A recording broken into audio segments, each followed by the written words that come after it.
Hey there, folks. Welcome to our cozy nook of tales and adventures. Today, like every episode, we're unlocking the doors of imagination to explore new worlds, meet fascinating characters, and experience unique emotions. I promise to take you on an unforgettable journey through the power of words. So, get comfy, grab your favorite drink, snuggle into that perfect spot, and get ready to lose yourself in a new story. Leave the outside world behind for a while and dive with me into the depths of storytelling. If you enjoy our content and want to support the channel, consider hitting that subscribe button and giving the video a thumbs up. Now, without further ado, let's dive into today's story.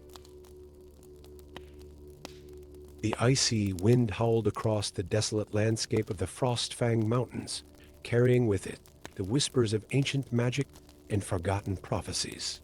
In this frozen wasteland, where even the hardiest of men feared to tread, a lone figure trudged through the knee-deep snow, her determination burning brighter than the aurora borealis that danced in the night sky above. Lyanna Frostblade, the youngest daughter of House Stark, had ventured far beyond the safety of Winterfell's walls, driven by a vision that haunted her dreams. Her long, raven-black hair whipped wildly in the wind, ice crystals forming on her eyelashes as she squinted against the biting cold. The dire wolf pelt draped across her shoulders offered little comfort against the merciless chill of the far north. As she crested a ridge, Lyanna's breath caught in her throat. Before her lay the Valley of the First Men, a place of legend where the oldest magic in Westeros still lingered.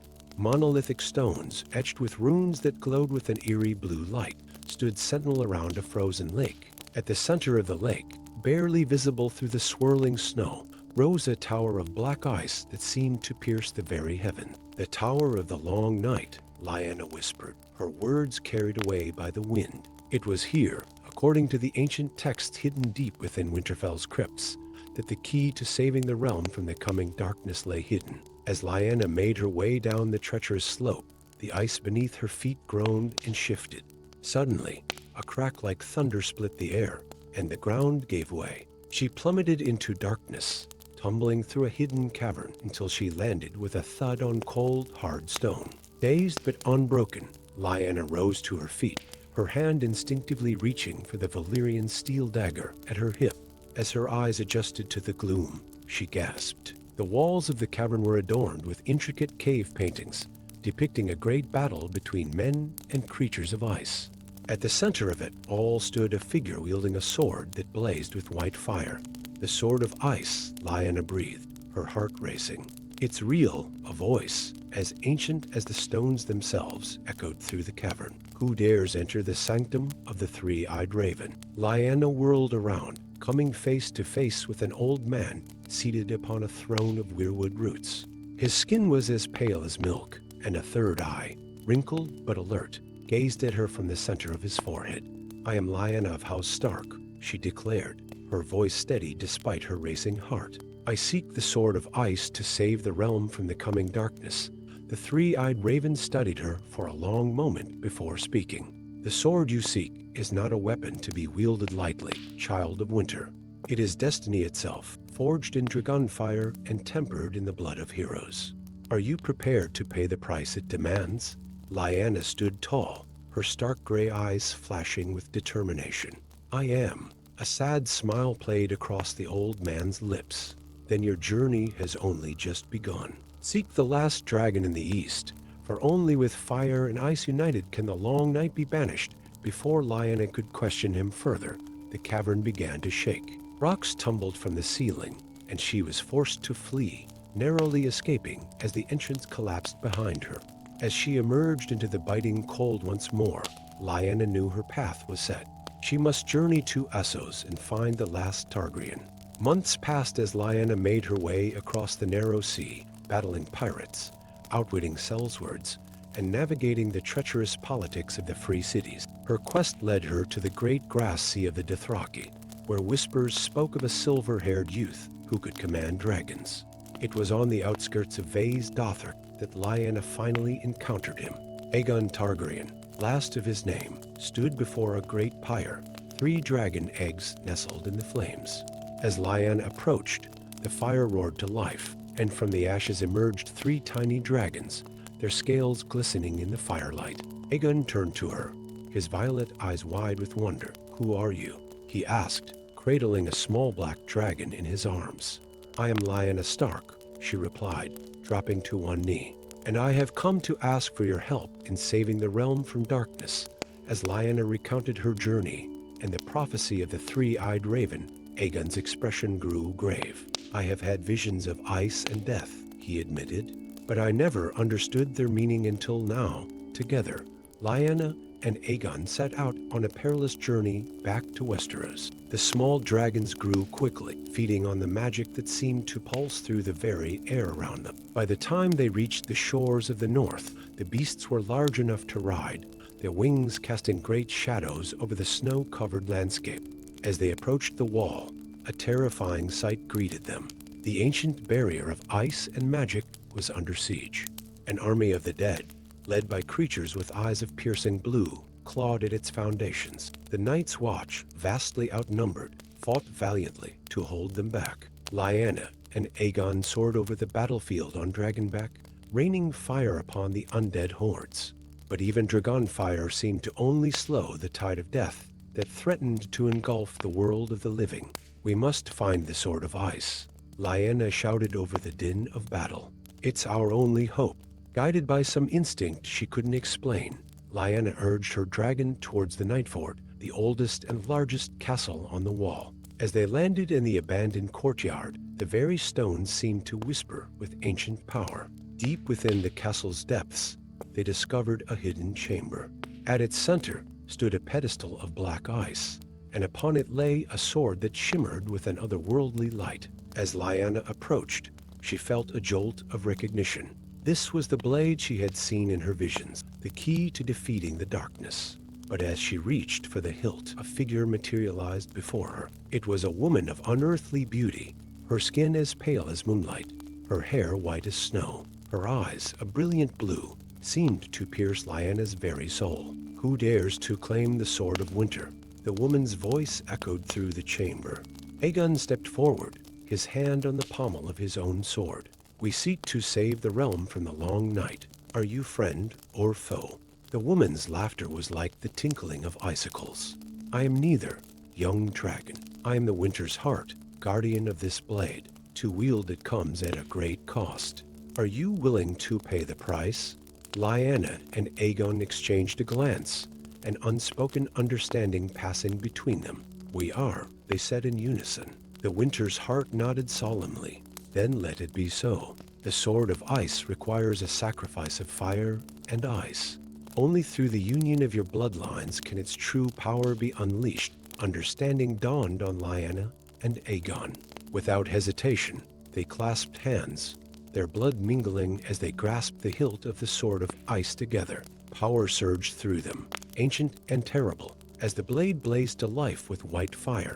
As one, they lifted the sword, its light dispelling the shadows that had gathered around them. The winter's heart smiled, her form already beginning to fade. "Go now, children of fire and ice. The fate of the world rests in your hands." Lyanna and Aegon emerged from the Night Fort to find the battle raging fiercer than ever. The wall itself seemed to groan under the assault of the others. With the Sword of Ice held high, they charged into the fray, its light cutting through the darkness like a beacon of hope. As they fought side by side, Stark and Targaryen, ice and fire united at last, the tide of battle began to turn. The Sword of Ice cleaved through the White Walkers as if they were made of mist, each fallen foe exploding into shards of frozen crystal. The dragons soared overhead, their flames now imbued with the power of the Sword of Ice. Where before their fire had merely slowed the undead, now it banished them entirely, sending them back to the realms of death from whence they came. As dawn broke on the horizon, Lyanna and Aegon stood atop the wall, the Sword of Ice held between them. The army of the dead had been vanquished, the long night averted, but both knew that their journey was far from over. "What now?" Aegon asked, his violet eyes meeting Lyanna's gray ones. Lyanna gazed out over the lands beyond the wall, a small smile playing at her lips. "Now we rebuild. We unite the realm, not through conquest, but through alliance. Fire and ice, working together to forge a better world. As the sun rose higher, its warmth beginning to melt the ice that had threatened to engulf the world. Lyanna and Aegon turned south. The realm still faced many challenges, but with the sword of ice in hand and their dragons at their side, they were ready to face whatever the future might hold. And so began a new age in Westeros, one of hope and unity, born from the union of fire and ice. The song of their deeds would be sung for generations to come, a tale of courage, sacrifice, and the power of unlikely alliances in the face of darkness. Story 2. The icy wind howled across the desolate expanse of the wall, its mournful cry echoing the turmoil in Lord Commander Daemon Blackfire's heart. He stood atop the ancient barrier, his black cloak billowing around him like the wings of the dragon that adorned his family's sigil. Far below, the vast wilderness of the lands beyond the wall stretched out before him, a sea of white broken only by the dark silhouettes of ancient forests and jagged mountains. Daemon's violet eyes, a legacy of his Targaryen blood, scanned the horizon. The wildling threat loomed larger with each passing day, their forces gathering under the banner of a new king beyond the wall. Rumors spoke of a leader with powers not seen since the days of the first men, a skin changer who could command armies of beasts with a mere thought. As the sun began to set, painting the sky in hues of blood and fire, Daemon's mind wandered to the raven that had arrived that morning. The missive bore the seal of his half-brother, King Aegon VI Targaryen, Lord of the Seven Kingdoms and protector of the realm. Its contents had left Daemon reeling, torn between duty and the ambition he had long suppressed. "My lord," a voice called from behind him. Daemon turned to see Esser Alliser Thorne, his grizzled features etched with concern. "The ranging party has returned. You'll want to hear their report." With a nod, Daemon followed his first ranger down the treacherous steps of the wall. Castle Black sprawled before them, a collection of weathered stone towers and wooden buildings that had stood sentinel for thousands of years. As they entered the Lord Commander's solar, Daemon's gaze fell upon a map of the north spread across a massive oak table. "Report," he commanded, his voice carrying the authority of both his position and his royal blood. The leader of the ranging party, a grizzled veteran named Yoren, stepped forward. "It's worse than we feared, my lord. The wildlings have united under a new king, a giant of a man they call Tormund Giantsbane. But it's not just their numbers that worry us. They've got things with them. Beasts out of legend." Daemon's brow furrowed. "Explain." Yoren swallowed hard. "Giants, my lord. Real giants, 20 feet tall if they're an inch. And mammoths, great shaggy beasts bigger than any elephant. They're using them to clear paths through the haunted forest, moving faster than we ever thought possible." The solar fell silent as the implications sank in. The Watch, already undermanned and underfunded, faced a threat unlike any in living memory. As Daemon dismissed his men, his mind raced. The letter from King's Landing weighed heavily in his pocket. His half-brother, facing rebellions in the south, had made it clear that no help would be forthcoming. The north and the wall would have to fend for themselves. It was then that a commotion in the courtyard drew Daemon's attention. Shouts and the clash of steel echoed through the night air. Drawing his Valyrian steel sword, Dark Sister, Daemon rushed out to find chaos unfolding before him. In the center of the yard stood a woman, her olive skin and dark eyes marking her as Dornish. She fought with a grace that belied her deadly skill, her spear a blur as she held off half a dozen black brothers. "Stand down." Daemon's voice boomed across the yard. The fighting ceased immediately, all eyes turning to the Lord Commander. The woman lowered her spear, a smirk playing across her lips. "Lord Commander Daemon Blackfire," she said, her accent thick with the heat of Dorne. "I am Nymeria Sand, and I bring news that may change the fate of your wall, and perhaps all of Westeros." Daemon studied her warily. "Speak then, but know that if your words prove false, you'll find the dungeons of Castle Black far colder than any you've known in Dorne." Nymeria's dark eyes glittered with amusement. "Oh, I think you'll find my news most intriguing. Tell me, Lord Commander, what do you know of the dragons that once slumbered beneath Winterfell?" The words hung in the air like smoke, igniting a spark of hope and wonder in Demon's chest. Could it be true? Could the key to saving the North and perhaps fulfilling his own long-buried ambitions lie hidden beneath the ancient seat of House Stark? As Demon led Nymeria to his solar for a private audience, he couldn't shake the feeling that the fate of the realm teetered on a knife's edge. The wildling threat, his half-brother's abandonment, and now this tantalizing hint of dragons, it all swirled together in a maelstrom of possibility and danger. In the days that followed, Demon found himself increasingly drawn to Nymeria's tales. She spoke of ancient Targaryen secrets, of dragon eggs hidden in the depths of Winterfell's crypts by Vermax during the Dance of Dragons. If true, it could change everything. But as Demon's hope grew, so too did the reports of wildling incursions. Tormund Giantsbane's army drew ever closer, and the Night's Watch was woefully unprepared to face such a force. It was on a cold, moonless night that Demon made his decision. Gathering his most trusted men, he revealed the contents of the king's letter and Nymeria's claims. "Our duty is to protect the realm," he declared, his voice carrying across the hushed gathering. "But how can we do that when the realm itself abandons us? I say we take matters into our own hands. We'll ride for Winterfell, seek out these dragon eggs, and use them to defend the North and all of Westeros from the threats that gather beyond the wall." A murmur rippled through the assembled brothers.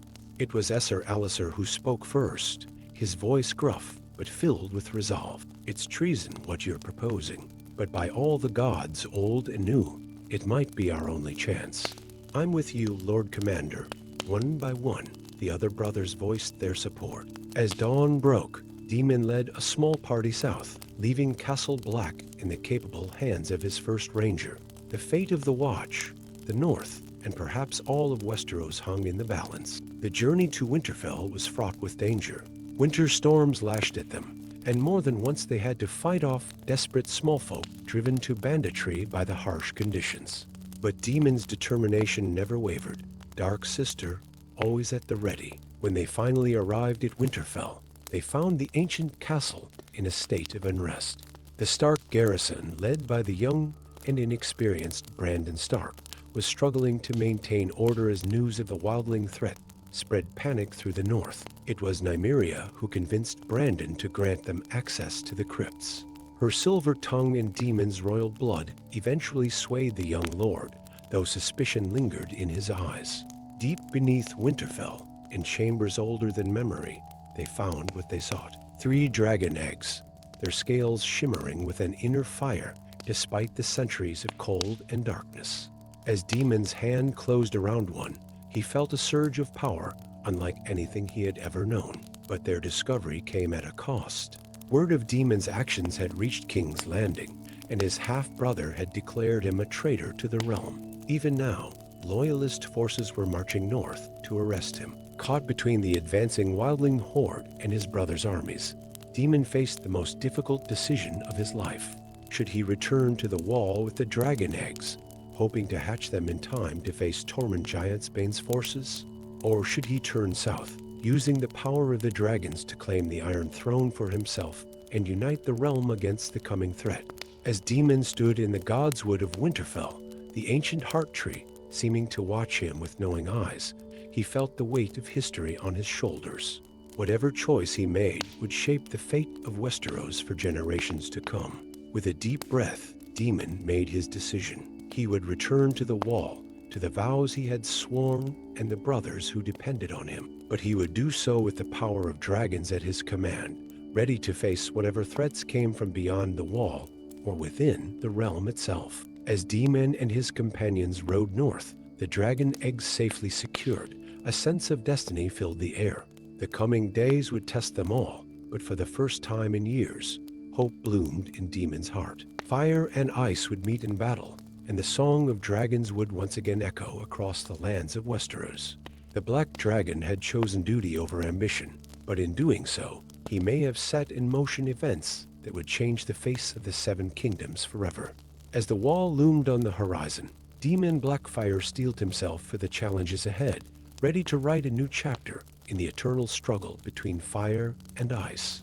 Story 3. The crimson banners of House Targaryen fluttered in the chill wind atop the battlements of Dragonstone, their three-headed dragon's sigil a stark contrast against the steel-gray sky. Queen Rhaenyra Targaryen stood at the edge of the great stone balcony, her silver-gold hair whipping about her face, as she gazed out over the turbulent waters of Blackwater Bay.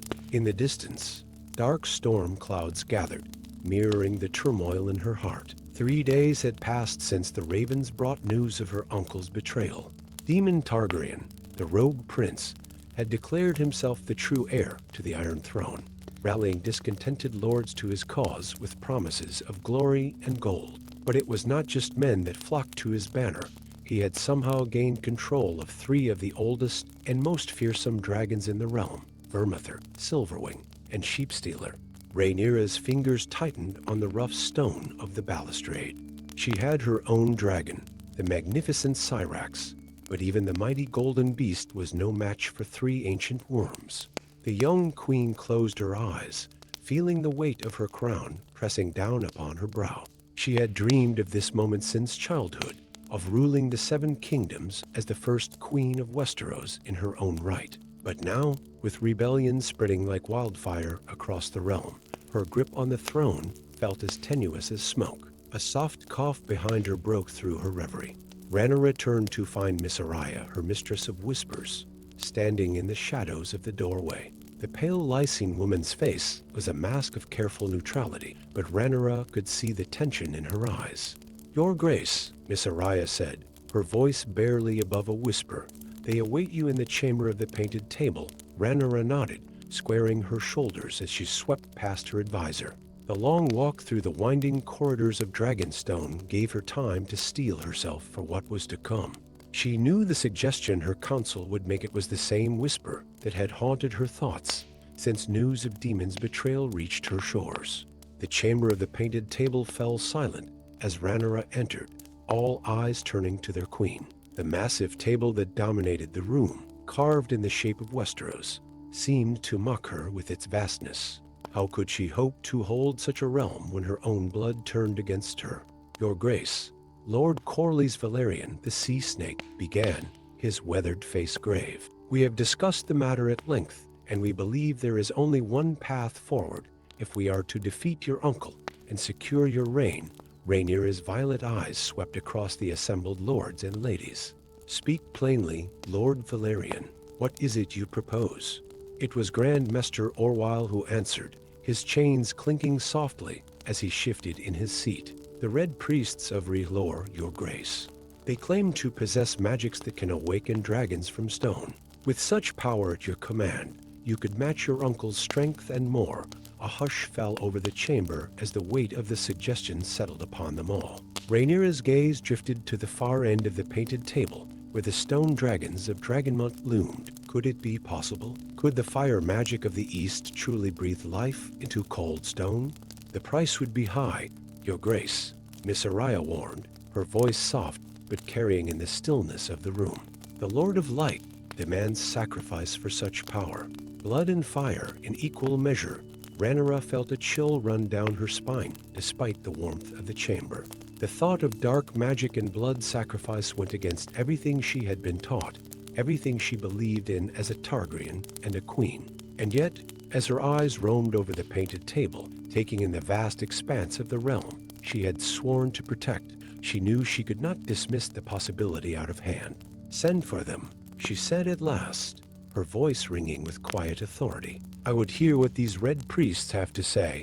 As her council dispersed to carry out her orders, Rhaenyra remained in the chamber of the painted table, her thoughts a maelstrom of doubt and determination. She did not notice the hours slip by, nor the setting of the sun beyond the windows. It was only when the door creaked open once more that she stirred from her contemplation. The Red Priest who entered seemed to bring the very fires of R'hllor with. His robes were the color of fresh spilled blood, his eyes gleaming with an inner light that spoke of power beyond mortal ken. He bowed low before Rhaenyra, but there was something in his manner that suggested he saw himself as an equal, if not a superior, to the Dragon Queen. "Your Grace," he intoned, his voice rich and melodious. "I am Benero, High Priest of the Red Temple of Volantis. You seek the power to wake dragons from stone?" Rhaenyra nodded, steeling herself against the unease that crept along her skin. I do, but I would know the cost of such magic. Banero's smile was as sharp as Valyrian's steel. The Lord of Light demands a great sacrifice for such a boon. A life of royal blood freely given to spark the fires of creation. The words hung in the air like a death sentence. Rhaenyra felt her breath catch in her throat as the full implications of the priest's words sank in. A life of royal blood, her own child, or perhaps even herself. Could she pay such a price? Should she? As if sensing her inner turmoil, Banero continued, his voice taking on a hypnotic quality. Think of it, Your Grace. With an army of dragons at your command, you could bring peace to the realm. You could fulfill the Targaryen destiny and unite the world under one banner. All it would take is one sacrifice, one moment of pain to usher in an age of fire and glory. Rhaenyra turned away, her eyes falling once more on the painted table. She could almost see it herself atop Syrax, leading a flight of newly awakened dragons across the skies of Westeros. Her uncle's forces would crumble before such might. The Seven Kingdoms would know peace and prosperity under her rule. But at what cost? As dawn broke over Dragonstone, casting long shadows across the chamber of the painted table, Rhaenyra made her decision. She would not trade the soul of her reign for victory, no matter how sweet. The Targaryen legacy was one of fire and blood, yes, but also of honor and duty. She would face her uncle with the strength she had, and trust in the loyalty of her supporters and the righteousness of her cause. I thank you for your counsel, Banero, she said, her voice steady and resolved. But I must decline. The Iron Throne is not worth the price you ask. The Red Priest's eyes flashed with something disappointment, perhaps, or a darker emotion before he bowed once more. As you wish, Your Grace. May the Lord of Light watch over you in the dark times to come. As Banero departed, Rhaenyra felt a weight lift from her shoulders. She had been tested, and she had not been found wanting. Whatever challenges lay ahead, she would face them as a true queen should, with courage, wisdom, and the strength of her convictions. Little did Rhaenyra know that far to the west, on the wind-swept shores of the Iron Islands, events were unfolding that would shape the course of the coming war. Prince Theon Greyjoy, exiled heir to the Salt Throne, had made a discovery that would change everything, an artifact of Old Valyria, pulsing with ancient and terrible power. As Theon stood on the rocky cliffs of Pike, the salt spray stinging his face, he held aloft a horn of twisted black metal, etched with runes of fire and blood. The dragonbender, lost since the doom of Valyria, found at last in the depths of the smoking sea. With this, he thought, a fierce grin spreading across his weathered features, I can turn the tide of war. I can bring the dragons themselves under my control. But as Theon's fingers tightened around the horn, a chill wind swept in from the sea, carrying with it the mournful cry of the drowned god. The Prince of the Iron Islands had found a weapon of immense power, yes, but at what cost to his soul and to the very fabric of the world itself. As dawn broke over Westeros, two souls stood at a crossroads, a queen who had rejected dark power for the sake of her honor, and a prince willing to grasp at any means to change his fate. The song of ice and fire crescendoed, its notes echoing across the realm, heralding a conflict that would reshape the very foundations of the Seven Kingdoms. The Game of Thrones had entered a new and terrible phase, and none could say where the pieces would fall when the music finally came to an end. Story 4. In the heart of the haunted forest, where ancient trees stood sentinel over secrets older than time itself, young Brandon Stark felt the first stirrings of a power he could not comprehend. The air around him seemed to pulse with an otherworldly energy, the very ground beneath his feet thrumming with the whispers of long-forgotten magic. Brandon's eyes, as gray as the winter storms that battered the walls of Winterfell, scanned the dense canopy above. The leaves of the weirwood trees rustled in a wind he couldn't feel, their blood-red foliage a stark contrast against the encroaching darkness of the forest. It was then that he saw it, a flash of ebony wings against the crimson leaves. A raven larger than any he had ever seen, perched on a gnarled branch directly above him. But this was no ordinary bird. As Brandon's gaze locked with its own, he saw not two eyes, but three. The third eye nestled in the center of its forehead, glowing with an eerie blue light.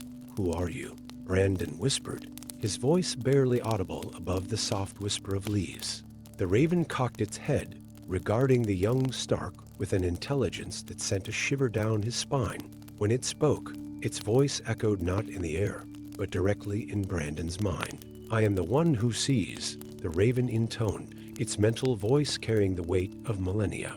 "I am the watcher on the walls of time, the guardian of memories long lost to the world of men. And you, Brandon Stark, are the one who must learn." Before Brandon could respond, the world around him began to shift and blur. The trees of the haunted forest melted away like mist in the morning sun, replaced by visions of times long past and futures yet to come. He saw great battles fought with swords of flame, dragons soaring over cities of crystal and gold, and a darkness creeping over the land, extinguishing all light in its path. As quickly as they had come, the visions faded, leaving Brandon gasping for breath in the quiet of the forest. The three-eyed raven regarded him solemnly. "The long night approaches, Brandon Stark," it said, "and you must be ready to face it. Seek out the child of the forest in the depths of the haunted forest. She will guide you on the path to becoming what you must be." With a flap of its mighty wings, the raven took flight, disappearing into the canopy above. Brandon stood rooted to the spot, his mind reeling from what he had seen and heard. He knew, with a certainty that chilled him to his very core, that his life would never be the same again. As Brandon began his journey deeper into the haunted forest, guided by an instinct he couldn't explain, events were unfolding far to the south that would shape the destiny of all Westeros.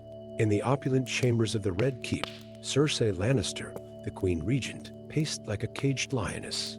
Her emerald eyes blazed with a mixture of ambition and fear as she regarded the man before her, a shadow of a person, more corpse than living being, with skin as pale as milk and eyes that burned with an unholy fire. "You're certain this ritual will work?" Cersei demanded, her voice sharp with barely contained anxiety. The man, if he could be called that, inclined his head in a mockery of a bow. "The magic of Ashe does not fail, Your Grace. With the blood of kings and the power of the old gods, you will secure your reign for 1,000 years." Cersei's lips curled into a triumphant smile. She had sacrificed much to reach this point: her dignity, her morals, even the love of her twin brother Jaime. But it would all be worth it. With this dark magic at her command, she would crush all who opposed her and rule the 7 kingdoms with an iron fist. Little did she know that the very magic she sought to harness was inextricably linked to the fate of a young boy trudging through the snows of the far north. As Brandon Stark delved deeper into the haunted forest, the world around him seemed to shift and change. The trees grew older, their trunks twisted into fantastic shapes that spoke of ages long past. The air grew thick with mist, and strange lights danced at the edge of his vision. It was in a clearing bathed in ethereal moonlight that Brandon finally encountered her, the child of the forest he had been seeking. She was small, no taller than a young child, with skin the color of rich earth and eyes that glowed like molten gold. In her hand, she held a staff of weirwood, topped with a shard of dragon glass that seemed to pulse with an inner light. "Welcome, Brandon Stark," the child of the forest said, her voice as musical as a mountain stream. "I am Leaf, and I have been waiting for you for a very long time." Brandon felt a sense of awe wash over him. Here was a being out of legend, a creature he had heard of only in old Nan's stories. "Why have you been waiting for me?" he asked, his voice barely above a whisper. Leaf's expression grew solemn. "Because you, Brandon Stark, are the key to saving not just the North, but all of Westeros from the long night that approaches. You are to become the new three-eyed raven, the guardian of memory and magic in this world." As Leaf began to explain the gravity of the situation and the role Brandon was destined to play, the young Stark felt a mixture of fear and excitement coursing through his veins. He was to learn the ancient magics of the children of the forest, to see through the eyes of the weirwood trees, and to become a force that could stand against the darkness that threatened to engulf the world. Meanwhile, in King's Landing, Cersei Lannister's dark rituals were reaching their terrible climax. In the bowels of the Red Keep, in a chamber forgotten by time, she stood before an altar of black stone, a dagger of Valyrian steel clutched in her trembling hand. The corpse-like sorcerer from Ashe chanted in a language that made the very air shudder, his words seeming to twist reality itself. As Circe plunged the dagger into her own palm, letting her royal blood spill upon the altar, she felt a surge of power unlike anything she had ever experienced.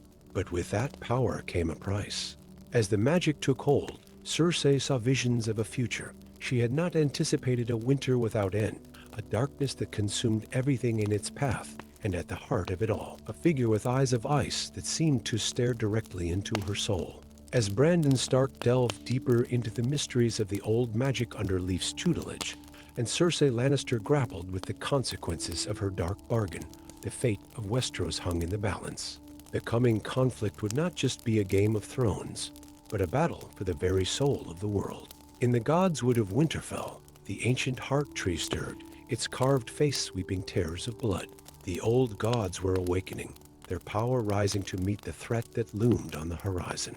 And in the far north, beyond the wall, something ancient and terrible began to stir from its long slumber. The winds of winter howled across the land, carrying with them the promise of a conflict that would shake the very foundations of the world. Brandon Stark, the reluctant chosen one, and Cersei Lannister, the queen consumed by ambition, stood as unwitting adversaries in a war that had been prophesied for thousands of years. As Brandon's powers grew, he began to see glimpses of the tapestry of time past, present, and future intertwined in a complex dance. He saw the rise and fall of great houses, the birth of dragons and their fiery demise, and always, the creeping threat of the others, the White Walkers who brought with them the promise of eternal night. In the Red Keep, Cersei's reign became increasingly unstable. The dark magic she had embraced began to twist her, both physically and mentally. Her golden hair turned white as snow, her green eyes took on an unnatural icy hue. The whispers in the court spoke of a queen going mad, of winter coming to King's Landing in the height of summer.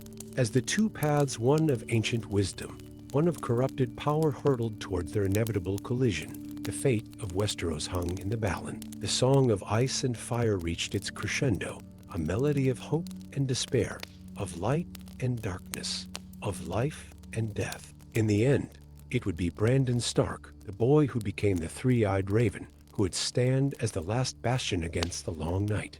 And it would be Cersei Lannister, the queen who sought power at any cost, who would unwittingly open the door to the very darkness she sought to control. The Game of Thrones had become something far greater, a battle for the very soul of the world.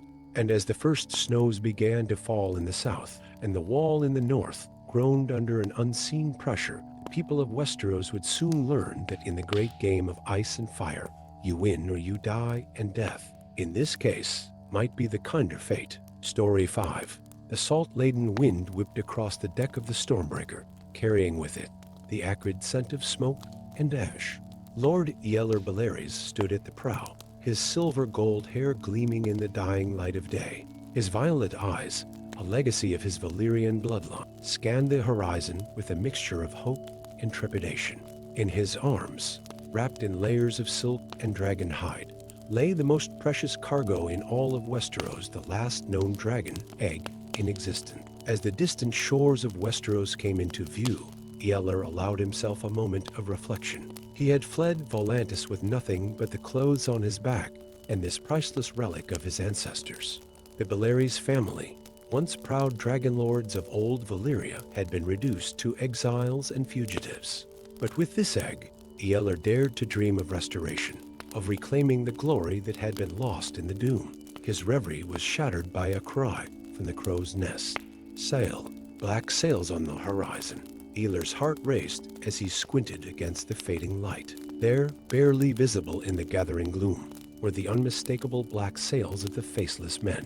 The assassins of Braavos had pursued him across the narrow sea, determined to claim the dragon egg for their own dark purposes. Make for Dragonstone, Yeller shouted to his captain. We'll find sanctuary with the Targaryens. As the Stormbreaker changed course, cutting through the choppy waters of Blackwater Bay, Yeller clutched the egg closer to his chest. He could feel the faint warmth pulsing within, a promise of fire and blood yet to come. Miles away, in the lush green expanse of the Riverlands, young Catelyn Tully stood knee-deep in the rushing waters of the Trident. Her auburn hair gleamed like copper in the late afternoon sun as she closed her eyes, feeling the current swirl around her legs.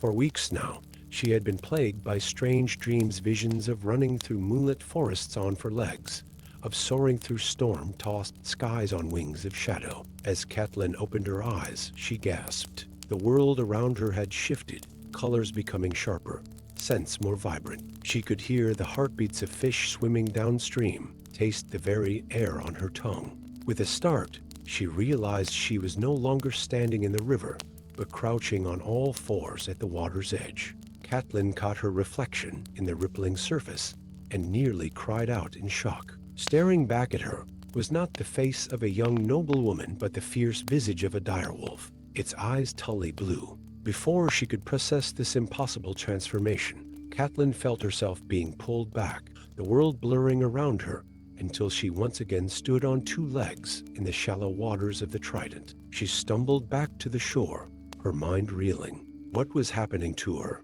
Was this some long-dormant magic of the First Men, awakening in her veins? As night fell across the Seven Kingdoms, two souls, one fleeing from danger, one awakening to a power long thought lost, found their fates inexorably drawn together.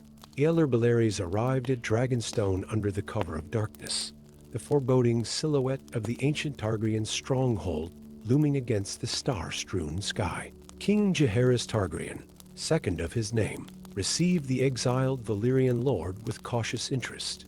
When Yella revealed the dragon egg, however, the old king's eyes lit up with a fire that belied his advanced years.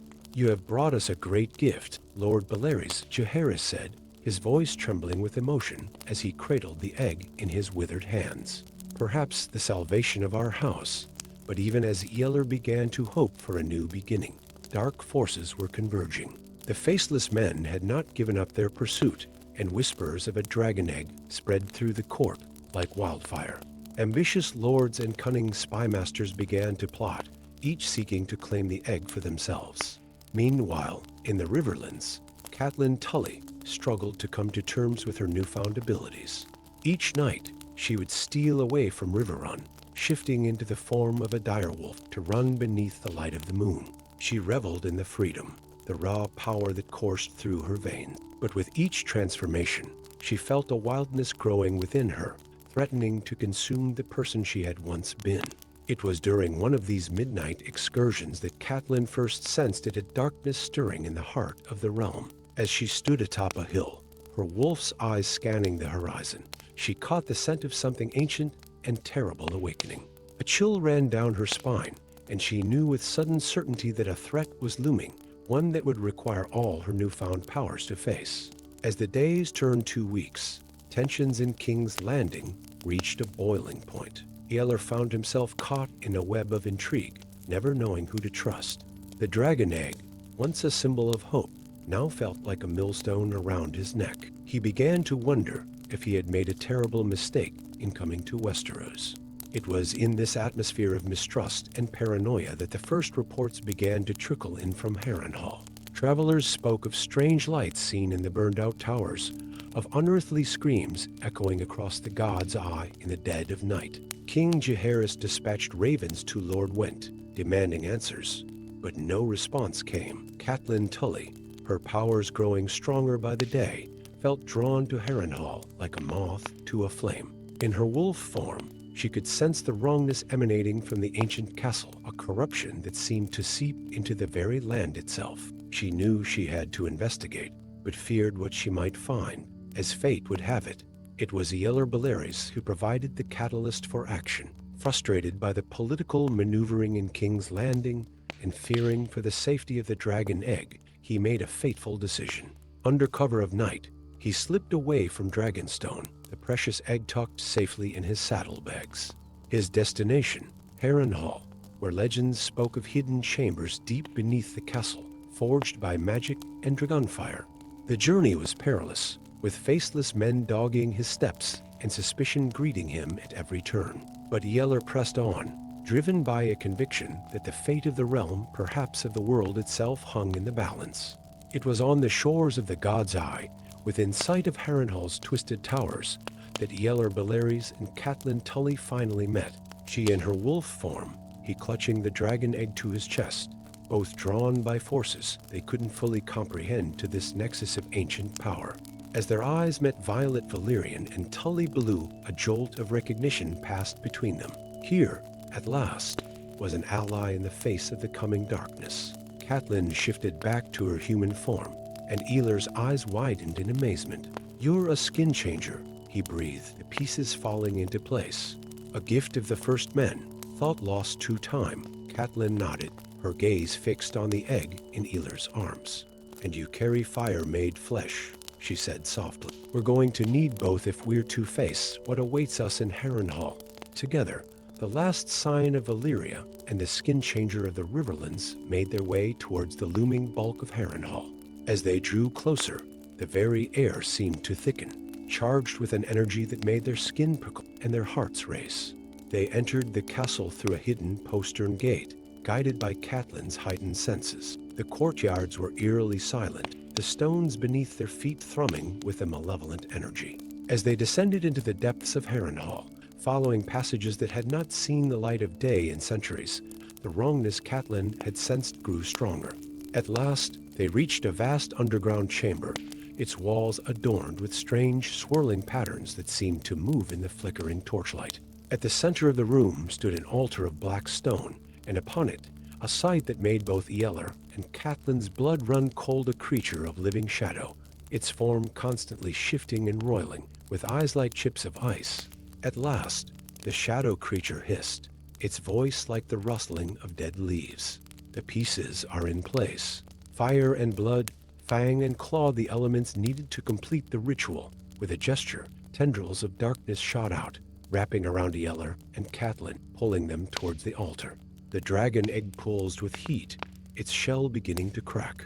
In that moment of desperation, as the shadow creature's power threatened to overwhelm them, Yeller and Catelyn made a choice. He thrust the egg into her arms, and she embraced her wolf nature fully, allowing the power of the first men to flow through her veins. What happened next would be sung of in legends for generations to come. The dragon egg hatched in a burst of flame, its occupant emerging with a roar that shook the very foundations of Harrenhal. Catelyn, her eyes glowing with an inner fire, shifted into a form that was neither fully human nor wolf, but something in between, a creature of primal power and ancient magic. Together, dragon and skin changer faced the shadow creature, their combined might pushing back the darkness that threatened to engulf the world. The battle raged for what felt like hours, shaking Harrenhal to its core and sending shockwaves across the realm. When it was over, when the last echoes of combat had faded and the dust began to settle, Yeller Baleries and Catelyn Tully emerged from the ruins of Harrenhal forever changed. A bond had been forged between them, Valyrian Dragonlord and First Men's skin changer, that would alter the course of history. As they stood on the shores of the God's Eye, watching the newly hatched dragon take its first flight across the dawn-lit sky, both knew that their journey was far from over. The shadow creature had been defeated, but its defeat had sent ripples through the fabric of reality, awakening other forces long dormant. A new age was dawning in Westeros, one where magic and wonder would once again walk hand in hand with danger and destiny. And at the heart of it all stood Yeller and Catelyn, the last dragon and the wolf woman, ready to face whatever challenges the future might bring. Story 6. In the heart of the Red Keep, where ancient stones whispered secrets of bygone ages, Queen Rhaenys Velaryon stood alone before the Iron Throne. The cold, twisted metal gleamed in the flickering torchlight, a silent testament to the power she had almost grasped, but never truly held. Known throughout the Seven Kingdoms as the Queen Who Never Was, Rhaenys had long since made peace with her fate, or so she thought. As the first rays of dawn crept through the stained glass windows, painting the throne room in a kaleidoscope of colors, Rhaenys felt a sudden, searing pain behind her eyes. The world around her blurred and shifted, giving way to a vision so vivid it stole the breath from her lungs. She saw a young man, his features a haunting echo of her own, standing atop an obsidian tower that pierced the smoke-filled skies of a ruined city. His eyes, once warm and kind, now burned with a fanatical gleam as he raised his arms to the heavens. Around him, twisted shapes moved in the shadows, their forms too terrible for mortal minds to comprehend. "My son," Rhaenys gasped as the vision faded, leaving her trembling and weak. "Lenor lives." For years, she had mourned her firstborn, believing him lost to the Strangler's cruel embrace. But now, confronted with this impossible truth, Rhaenys felt a fierce determination ignite within her breast. She would find her son, no matter the cost, and save him from whatever dark path he had stumbled upon. But Rhaenys was no fool. She knew the perilous nature of her quest and the need for secrecy.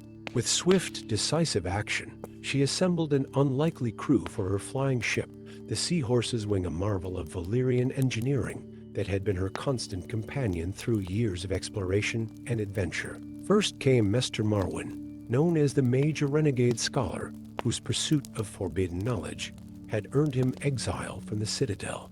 His eyes glittered with barely contained excitement as Rhaenys shared her vision, his mind already racing with theories and possibilities. Next was Grey Worm, once the loyal commander of Daenerys Targaryen's Unsullied. After his queen's fall, he had wandered the free cities, seeking purpose. In Rhaenys' quest, he found a chance for redemption and a cause worthy of his unmatched skill. The final member of their party was Tyenn Sand, the sole surviving daughter of Oberyn Martell. A master of poisons and intrigue, she brought a deadly grace to their company, along with a network of spies that spanned from Dorne to Ashay. As night fell, the Seahorse's Wing rose silently from a hidden courtyard, its gossamer sails shimmering like spun moonlight. Rhaenys stood at the helm, her silver-gold hair whipping in the wind as they soared above the sleeping city. To Valyria she commanded, her voice carrying the weight of destiny. To the heart of shadow and flame, their journey was fraught with peril from the very start. As they crossed the narrow sea, they battled fierce storms that threatened to dash them against the waves. Tyenn's quick thinking and knowledge of wind patterns saved them more than once, earning her the grudging respect of even the stoic Grey Worm. In the smoking sea, they encountered monstrosities born of ancient magic and volcanic fury. Maester Marwyn's arcane knowledge proved invaluable as he wove protective wards around the ship, shielding them from the worst of the eldritch horrors that lurked in the mists. But it was as they approached the shattered remnants of the Valyrian peninsula that their true trials began. The very air seemed to thicken with malevolent energy, and Rhaenys felt a creeping dread take root in her heart. What if they were too late? What if the sun she sought was already lost to the darkness? As if sensing her doubts, Grey Worm approached her at the ship's rail. "Your Grace," he said, his voice soft but firm. "I have seen the love of a mother move mountains and change the course of history. If your son can be saved, you will be the one to do it." Rhaenys nodded, grateful for his steady presence. As they drew closer to their destination, she steeled herself for whatever lay ahead. The ruins of Valyria loomed before them, a jagged landscape of shattered towers and seas of molten stone. And there, rising above it all, stood the obsidian spire from Rhaenys' vision. Dark energies crackled around its peak, and the air itself seemed to warp and twist in its presence. With expert precision, Rhaenys guided the Seahorse's Wing to a landing on a relatively stable patch of ground. As they disembarked, the oppressive heat and sulfurous fumes assaulted their senses. "We must move quickly," Maester Marwyn warned, his face grim. "The magics at work here are unstable. I fear we may have little time before catastrophe strikes." They made their way through the treacherous terrain, dodging pools of bubbling lava and avoiding the attention of twisted creatures that slithered through the shadows. Tyenn scouted ahead, her lithe form blending seamlessly with the surrounding darkness. As they neared the base of the tower, a bone-chilling screech split the air. From the smoke-filled sky descended a monstrous shape, a dragon, but one warped and corrupted by dark sorcery. Its scales were the color of congealed blood, and madness burned in its ember-like eyes. "Protect the queen," Grey Worm shouted, raising his spear as the beast landed before them with an earth-shaking impact. What followed was a battle unlike any Rhaenys had ever seen. Grey Worm moved with inhuman speed and precision, evading the dragon's snapping jaws and raking claws. Tyenn's poison darts found chinks in the creature's armored hide, while Maester Marwyn chanted words of power that seemed to weaken the beast's unnatural vitality. But it was Rhaenys who struck the final blow. Drawing upon the strength of her Targaryen blood, she reached out with her mind, forcing her will upon the corrupted dragon. For a moment that seemed to stretch into eternity, queen and beast locked in a battle of wills. Then, with a shuddering groan, the dragon submitted, sinking to the ground in exhaustion. Panting and bloodied, but alive, the group pressed on. They ascended the tower's winding staircase, the air growing thicker with dark energy with each step. At last, they reached the summit, where a scene of horror awaited them.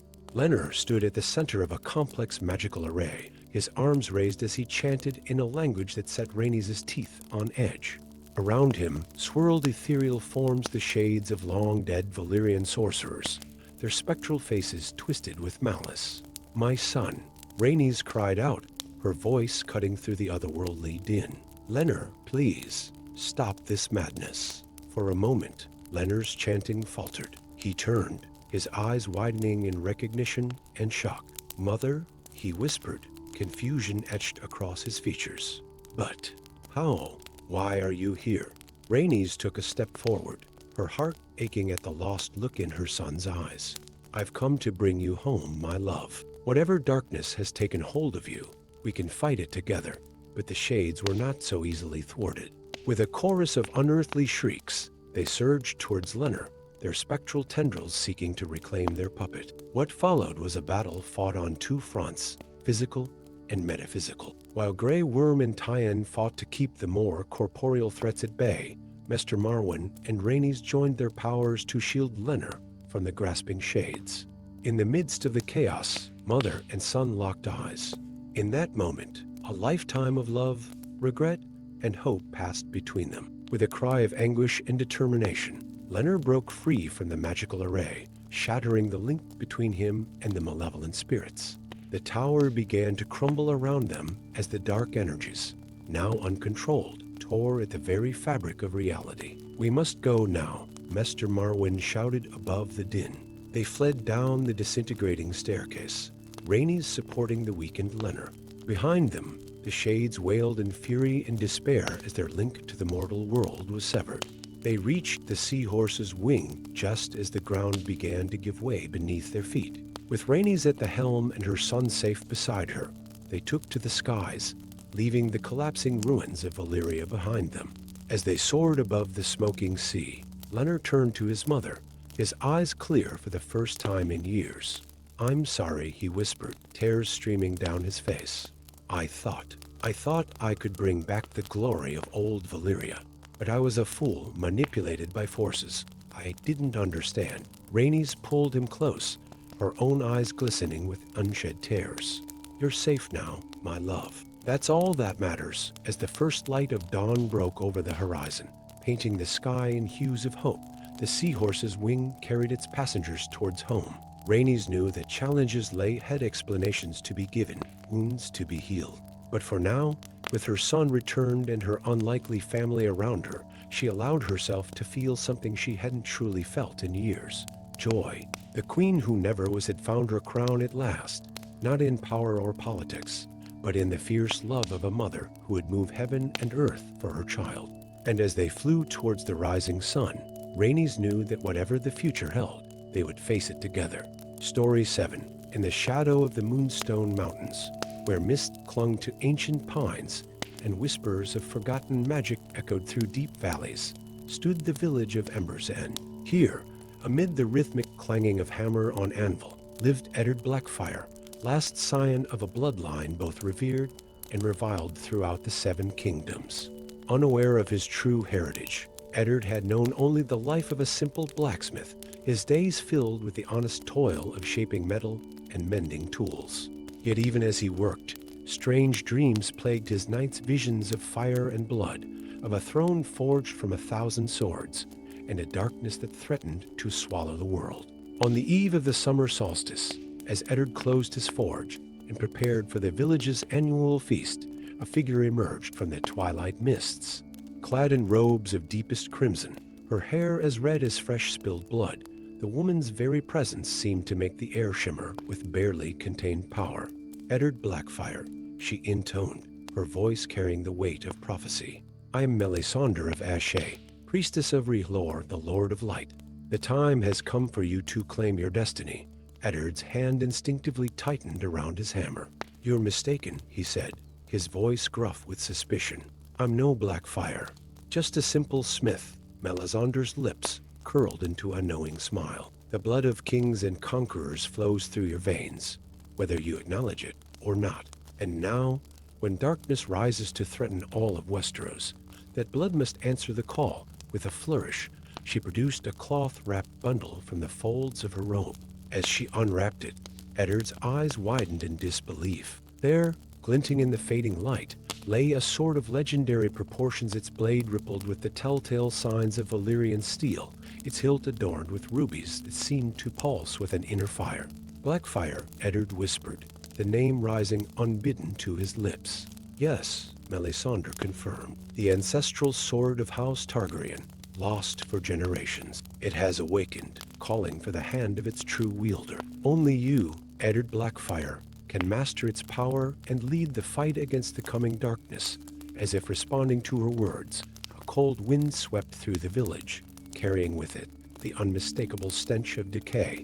In the distance, beyond the protective embrace of the mountains, an unearthly howl pierced the night. The dead rise, Melisandre said, her voice urgent. An army of ice and shadow marches from the lands of always winter. You must take up the sword and fulfill the prophecy of Azer Ahai Reborn. Eddard's mind reeled. He was no warrior, no hero of legend. And yet, as his fingers closed around Blackfire's hilt, he felt a surge of power unlike anything he had ever known. The sword seemed to sing to him, awakening memories of battles fought long ago and oaths sworn in blood and fire. I don't know how to be what you say I am, Eddard admitted, his voice thick with emotion. You won't face this burden alone, came a new voice, rough as gravel and filled with ancient wisdom. From the shadows of the forge stepped a figure that seemed more myth than man. Clad in tattered black robes, his skin pale as milk and marked with the red birthmark that gave him his name, stood Brynden Rivers, the legendary Bloodraven, once Lord Commander of the Night's Watch, and now something far more mysterious. The old gods have shown me your coming, Bloodraven said, his single red eye gleaming in the gathering darkness. I have watched you through 1,000 eyes in one, waiting for this moment. Now we must make haste. The enemy grows stronger with each passing night. As if to punctuate his words, a chorus of howls rose from the forest, closer now and filled with hunger. The villagers of Ember's End began to emerge from their homes, fear etched on their faces as they sensed the approach of something unnatural. We can't leave them to die, Eddard protested, looking at the people he had lived among for so long. Then save them, Melisandre challenged. Show them the power that flows through your veins. Become the hero you were born to be. With trembling hands, Eddard raised Blackfire. The sword seemed to come alive in his grasp, its blade erupting into brilliant flames that pushed back the encroaching darkness. As the first of the whites burst from the tree line, their eyes glowing with unholy blue fire, Eddard felt a surge of courage he had never known before. To arms, he cried, his voice ringing with authority he didn't know he possessed. Defend your homes and your loved ones. What followed was a battle that would be sung of for generations. Eddard, wielding the flaming Blackfire, cut through the ranks of the undead like a scythe through wheat. Melisandre called upon the power of Rihlor, summoning walls of protective fire, while Bloodraven's magic animated the very trees of the forest to fight alongside the villagers. As dawn broke, painting the sky in hues of pink and gold, the last of the whites fell. Eddard stood amidst the carnage, his clothes singed and torn, but his eyes alight with newfound purpose. This is but a taste of what is to come, Bloodraven warned, leaning heavily on his weirwood staff. The great other gathers his strength beyond the wall. We must unite the 7 kingdoms if we are to have any hope of survival. Eddard looked around at the faces of his neighbors, men and women he had known all his life, now gazing at him with a mixture of awe and uncertainty. He knew that in accepting his destiny, he would be leaving behind everything he had ever known. I'll go, came a voice from the crowd. Eddard turned to see Nymeria, the wildling woman who had settled in Embers End years ago. At her side padded a massive direwolf, its yellow eyes regarding Eddard with ancient intelligence. The free folk know the threat that comes from beyond the wall. My spear and ghost's fangs are yours. Eddard Blackfire, touched by her loyalty. Eddard nodded gratefully. He turned to address the gathered villagers, his voice carrying across the smoky battlefield. I never asked for this destiny, he began, but I cannot turn away from it. The long night comes again, and I must do what I can to stop it. I ask not for your allegiance, but for your understanding. Keep Embersyn safe, and know that I fight for all of you. As the villagers murmured their assent, Eddard felt the weight of his newfound responsibility settle upon his shoulders. He turned to Melisandre and Bloodraven, his jaw set with determination. Where do we begin? He asked. We must gather allies, Melisandre replied.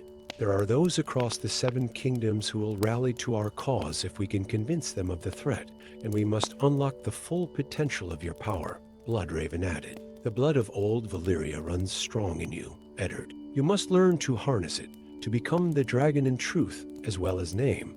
As they prepared to depart, Eddard cast one last look at the village that had been his home for so long. He knew that the path ahead would be fraught with danger, filled with trials that would test not only his strength, but his very soul. Yet as Blackfire hummed with power at his side, as Nymeria and Ghost fell into step beside him, and as the wisdom of ages gazed out from Bloodraven's single red eye, Eddard Blackfire felt a spark of hope ignite within his chest. The last Blackfire had awoken, and with him, the chance for Westeros to face the coming storm. As they set out on the long road ahead, Eddard silently vowed to honor the legacy of his forebears, to right the wrongs of the past, and to forge a future worthy of the songs of bards and the tales of legend. For the night was dark and full of terrors, but dawn would come again, and when it did, Eddard Blackfire would ensure that the realms of men stood ready to greet it. Story 8. In the shadows of the Red Keep, as the blood-red comet streaked across the night sky, Princess Lyanna Targaryen stood atop the Trader's Walk, her silver-gold hair whipping in the wind. The air crackled with tension, for on the morrow, the fate of the 7 kingdoms would be decided in a battle that promised to paint the Blackwater Bay crimson. Lyanna's violet eyes, bright with determination, scanned the bustling courtyard below. Servants scurried like ants, preparing for the impending siege, while knights in gleaming armor readied their steeds.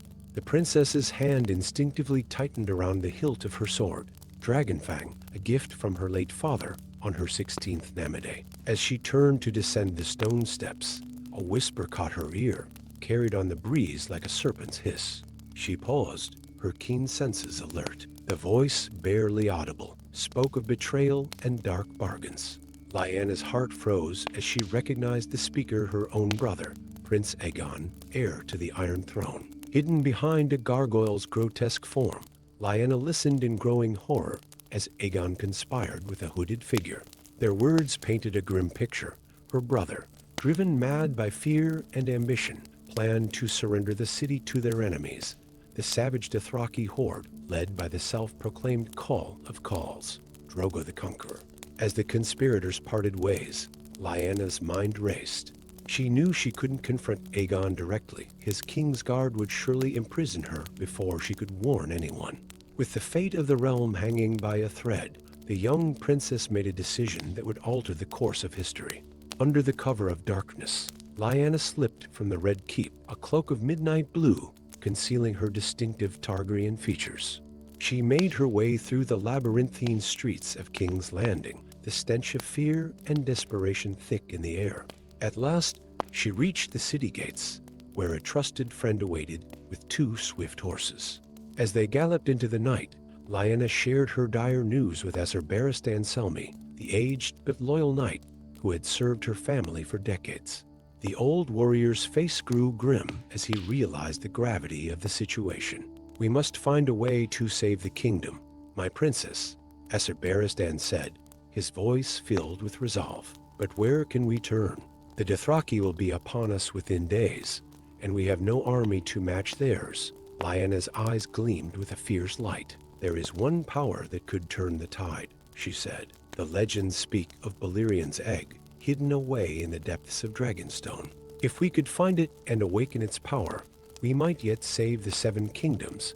Esser Barristan looked at her with a mixture of awe and concern. My princess, that is a dangerous path. The egg has been lost for centuries, and even if we found it, who knows what price its power might demand. We have no choice, Lyanna replied, her voice steely with determination. It's our only hope, and so began a perilous journey across the war-torn lands of Westeros.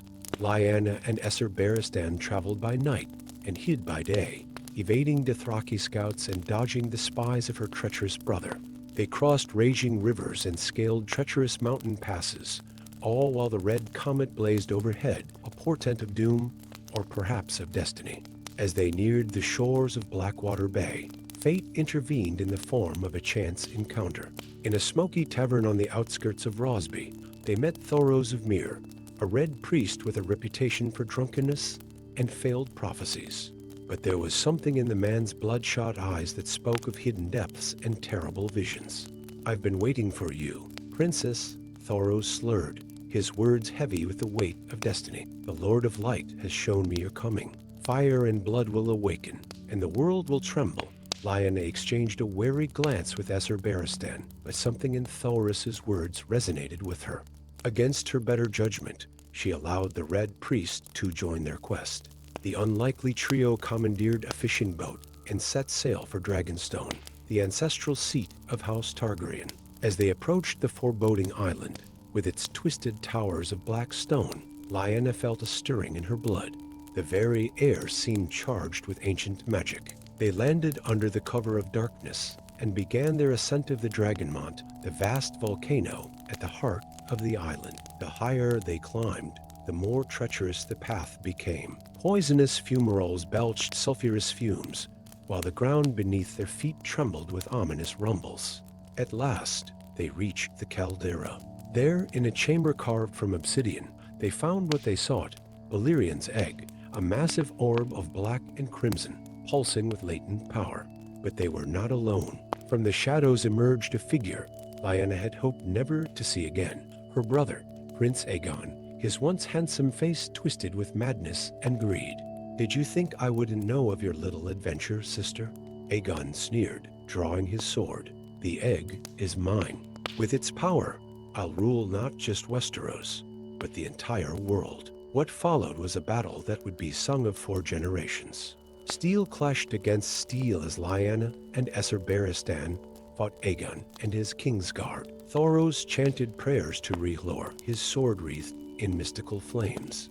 In the chaos of the fight, the egg began to crack, pulsing with an otherworldly light. Lyanna, driven by instinct, broke away from the melee and placed her hands upon the shell. She felt a searing heat course through her body, awakening something primal and terrible within her veins. With a deafening roar, the egg shattered, and from it emerged a creature of legend, a dragon, small but fierce, its scales black as night with veins of crimson.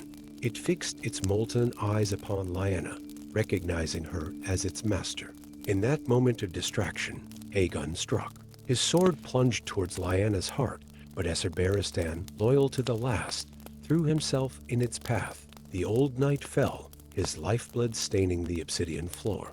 Lyanna's anguished cry echoed through the chamber. The dragon, sensing her pain, unleashed a torrent of flame upon Aegon and his men.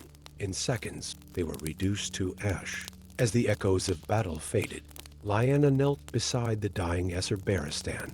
"You must go, my princess," he whispered. "Save our people. Become the queen they need." With tears in her eyes, Lyanna made a solemn vow to honor his sacrifice. She turned to Thoros, who gazed at her with a mixture of awe and fear. "The Lord of Light has chosen you," he said. "You are Azer Ahai Reborn, the princess that was promised." Together, they descended the Dragonmont, the newborn dragon, perched upon Lyanna's shoulder. As they reached the shore, they saw ships on the horizon, the Dothraki fleet, come to lay waste to Westeros. But Lyanna was no longer afraid. With fire in her veins and a dragon at her command, she would meet this threat head-on. She would save her people, redeem her family's name, and forge a new destiny for the Seven Kingdoms. As she took to the skies astride her dragon, Lyanna Targaryen became more than just a princess. She became a legend, the mother of dragons, the unburnt, the breaker of chains, and the song of ice and fire began anew. In the years that followed, Bards would sing of the Battle of Blackwater Bay, where a lone dragon and its rider turned back the Dothraki horde. They would tell of how Lyanna Targaryen united the Seven Kingdoms, bringing peace and prosperity to a land long ravaged by war. But that was just the beginning, for as Lyanna sat upon the Iron Throne, gazing out at the realm she had saved, she knew that greater challenges lay ahead. The red comet still blazed in the sky, a reminder that the Game of Thrones was far from over. In the frozen wastes beyond the wall, ancient enemies stirred. Across the narrow sea, other claimants to the throne plotted and schemed. And in the depths of Lyanna's own court, new conspiracies took root. But she was ready. With fire and blood, with wisdom and compassion, Lyanna Targaryen would face whatever trials lay ahead. For she was the last dragon, the protector of the realm, and her song would echo through the ages.